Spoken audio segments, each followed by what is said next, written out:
Hello, hello mga kakabsat! For today's video mga kakabsat, isamahan nyo kung kunin ko yung mga pasalubong ko galing Pinas. 2 buwan na nga yung nakatenga kina Ate Kim mga kakabsat at ngayon ko palang kukunin. Ano ba yan? Sana naman ay hindi pa mga expire mga kakabsat. So, andito na nga ako sa Borjuman Metro Station mga kakabsat, hinihintay na lang ang train. After ilang minuto mga kakabsat, dumating na rin ang train, finally. Sa Al Sadaf Metro Station nga ako bababa mga kakabsat kasi dun banda sila Ate Kim, ang aking pinsan. Pagpasok ko nga ng train mga kakabsat is wala masyadong tao kaya nakaupo ang person, ganun. Mga 10 minutes lang naman ang biyahe ko papuntang Al Sadaf Metro Station mga kakabsat. Dahil from Borjuman mga kakabsat, 2 metro station lang ang lalampasan ko. Amazing! At eto naman yung loob ng train mga kakabsat, diba? Sobrang ganda, hindi mo talaga maikakaila. Kung ano ang ginanda ng train nito mga kakabsat, ganon din ang binaho nito, amoy putok ganun, charis. After 10 minutes mga kakabsat is nandito na ako sa Al Sadaf Metro Station. Bababa lang ako mga kakabsat at mag-e-exit ako sa exit 2 patungo sa bahay nila Ate Kim. Konting lakad lang naman from Metro Station mga kakabsat, mararating ko na rin yung bahay nila Ate Kim, mga 5 minuto ganun. Yes!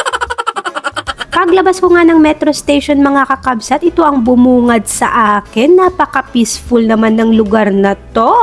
O diba, bongga? Wow! Alam nyo ba mga kakabsat, sobrang safe maglakad dito sa Dubai kahit sobrang dilim. Hindi ka talaga matatakot na may bigla na lang tutusok sa likod mo, ganun.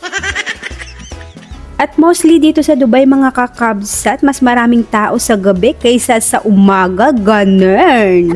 Tapos ang mga bata dito mga kakabsat, sa gabi talaga din nila pinapaliguan. After ng 5 minutong paglalakad ko mga kakabsat, nandito na ako sa building nila Ate Kim. Ang syala-syala naman ng building na to mga kakabsat kasi may pasalamin pa talaga, o diba?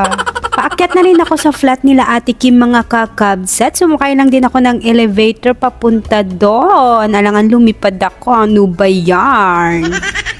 Hindi naman ako nahirapang hanapin ang kanilang building mga kakabsat. Eto na nga, nagdo-doorbell na ako dito. At maya-maya binuksan na ni Ate Neng ang pinto. Kaso nga lang bakit ganun? Camera shy si Ate Neng Neng at si Kuya Daryl. At pagkapasok ko nga sa bahay nila Ate Kim mga kakabsat, ipinakita naman sa akin ni Kuya Daryl yung view dito sa balcony nila. Sobrang manghang-mangha ako dito sa view na to mga kakabsat, parang Makati lang ng Pilipinas, ganun. Oh, ang ganda. Oh, ang ganda ng place. Habang nagkwekwentuhan kami magpipinsan dito mga kakabsat, nanonood na rin kami ng balita sa Pilipinas. Bigla ko tuloy na miss ang Pilipinas mga kakabsat. Paano naman kasi dito, wala na talaga kaming time manood ng balita. Nung bata pa ako mga kakabsat, ito talaga ang banding namin magkakapamilya, ang manood ng TV. Tapos kakain ng butong pakwan o cornic, ganun. Huy, ano ba yan? Nakakamiss.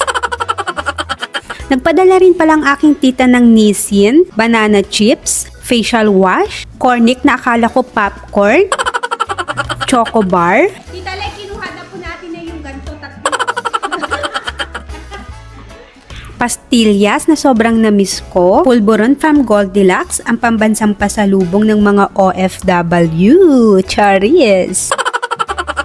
Ang buong akala ko lang talaga mga kakabsat ay yung facial wash lang talaga ang pasalubong ko, kaso napaka-generous ng aking tita.